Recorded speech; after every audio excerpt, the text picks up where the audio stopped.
Mirror, mirror on the wall, which Mandela effect fooled us all? Tinkerbell. No. Tinkerbell. No. Tinkerbell. Hey, come and gather round. Adventure time, let's break it down. Rum 30, Nikki by my side. Brennan's dreaming, what a ride. Random chats and silly schemes. Join the fun, we'll chase our dream. Oh, hey, it's the Rom-Com Show. We're diving in, hey, into fun and laughter. Join us on our journey now. We're diving in for memories we won't forget. Come and laugh with us today. Let's make magic on our way. Mandela effects. It's a weird thing, and we're talking about it today. I'm your host, Rom30. Joining me, as usual, my lovely and beautiful Nikki. Hi, baby. Hi. So Mandela effects, it's a weird thing. For people that don't know what Mandela effect is, it's the phenomena where people remember something happening one way, and in reality it didn't, and people assume we've been taken to a new dimension, a new timeline, or something of the sorts. So Mandela effect originated with Nelson Mandela passing away and people remembering that he passed away back in the 80s when in reality he didn't, and people swear by that. So this opened up the whole a can of worms for this whole new thing where people are starting to notice differences that's happened. It's getting people to question their reality as they've always seen it to be, and now they're constantly questioning everything, finding new ways to figure out if we are living in a multiverse or if maybe there's just flaws in our brain. Yeah, I think the obvious answer is that we're just not perfect. Our brains are not perfect. So we remember something and, it's hard for us to tell ourselves that we're mistaken. We're always going to be right. If we remember something, that must be the truth. And it's hard for people to think otherwise. There's a lot of great examples.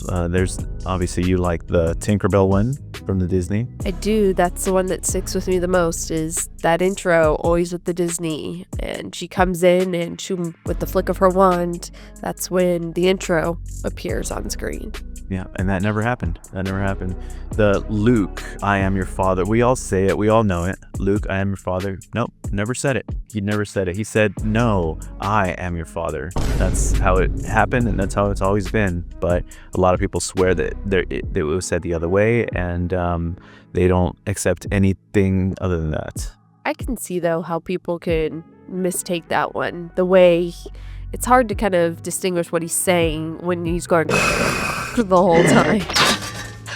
I can't breathe in this thing! Yeah, and it's also one of those things that's like out of context. Like if I'm quoting the film and I'm just in a conversation with people and they're like, oh, who's the father?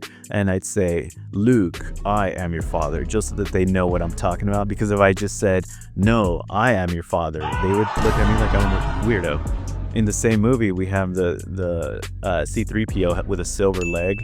Now that one is kind of tricky because our TVs back in the day weren't that great, so color wasn't so accurate. Film quality wasn't high either. It was easy to just mistakenly just assume he's completely gold when in reality one of his legs is silver.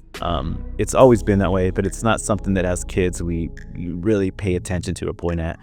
But that's a really good example. I really like that one actually. We have magic mirror on the wall. In the Snow White, she says, magic mirror on the wall, but we all remember mirror, mirror on the wall. And that, again, has to do with us, movies and shows, and everybody says mirror, mirror. It just kind of flows better. I mean, it also could probably step back to, the Bloody Mary. Oh, right, Bloody Mary, yeah. I used to love Bloody Mary as a kid. I used to do that. Did you ever do that? Like splash of water in the mirror? Turn the lights out and say her name 3 times. Oh, yeah. She was like the Beetlejuice of our time. That was good. Yeah, our memories are just not perfect. And when we try and remember something, we were talking about this the other day about association. Memories are stored with smells or sounds, music. Music will trigger certain memories and stuff and feelings. You can be, depressed or super excited and pumped depending on what you listen to because it'll trigger different emotions that you had with that are tied to that song. Right. Yeah, our brain is a complex thing. It stores memories differently for everybody. And to say that, we're the ones that are being right is kind of arrogant in a sense, but we're constantly learning that our brains are not as accurate as they could be. Yeah, and memories are stored by filling in the gaps. Everything has to be tied in some sort of sequence in the brain, so it has to fill in the gaps and connect dots that may not be there just so that it's stored as a memory. But there's a lot of theories about this Mandela effect, parallel universes, glitches in the matrix, or even timeline shifts. I like the thought of a timeline shift. Yeah, there's people that say that the timeline could have shifted during the big Higgs boson, the atom smasher, when they were testing out smashing particles. And I think that happened a year prior to Nelson Mandela's death or something to that. And so people tie it to that. We smashed atoms, we did something that we weren't supposed to do, and that created, a ripple in time and toward reality. And now we're in this new multiverse or whatever. And broke the codex. Yeah. Or maybe it was that time you microwaved those leftovers with the foil still on top. Okay, it wasn't that bad. So is there any other Mandela effects that you personally remember that you're like, yeah, I remember that growing up or anything like that? Other than the Tinkerbell one that sticks with me, probably the Hello, Clarice. Ah, yes. Hello, Clarice. Hello there. I love that one. That one stuck with me only because it had to do with, again, a serial killer.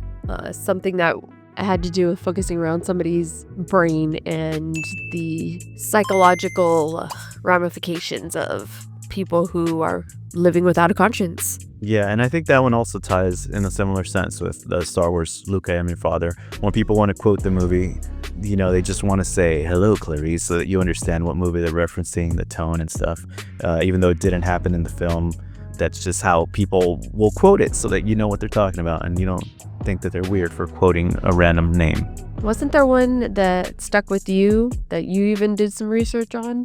Yeah, so recently we came across the Energizer Bunny. People were talking about, there's a battery. The battery was never on the back of the bunny. It's always been on the leg. And that one kind of stopped me for a moment. And I was like, you know what? I kind of do remember it being on the back as well. And I was like about to dive into that new rabbit hole for that. So we decided to Google it. Hey, we have technology. We have search engines now. So we looked it up. And sure enough, it was on the back before. So don't just believe everything you see with Mandela effects. We have the technology, research it, look into it yourself, because it was in the back and then they switched it to the leg, and that happens all the time. Brands are always redoing their stuff.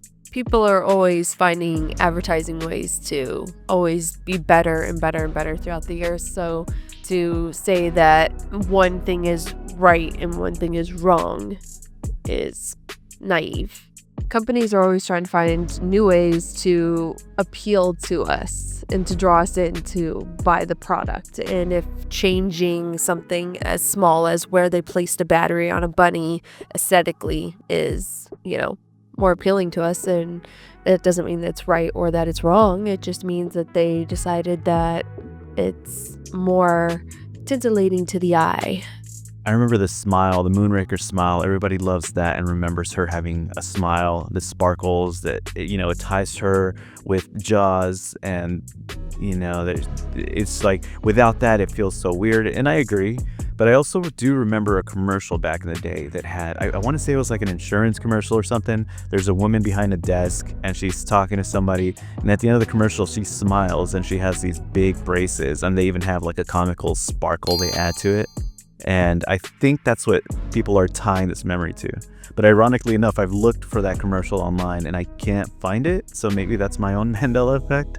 Yeah, it's pretty funny that people have the conspiracy that these Mandela effects that we're all experiencing, the government went in and erased all known knowledge and footage of it off the internet so that we can't find it, and trying to reprogram our brains to believe the world is different is kind of crazy and out there. But I mean, the government has done crazier things. Yeah, who knows? I mean, it's possible, but really not likely. Yeah, no, that's a lot of scrubbing of footage and a lot of, changing. Yeah, it's deep. It's very deep out there. Let's keep searching. For all we know, we might be in the wrong timeline right now. I'm in the best timeline.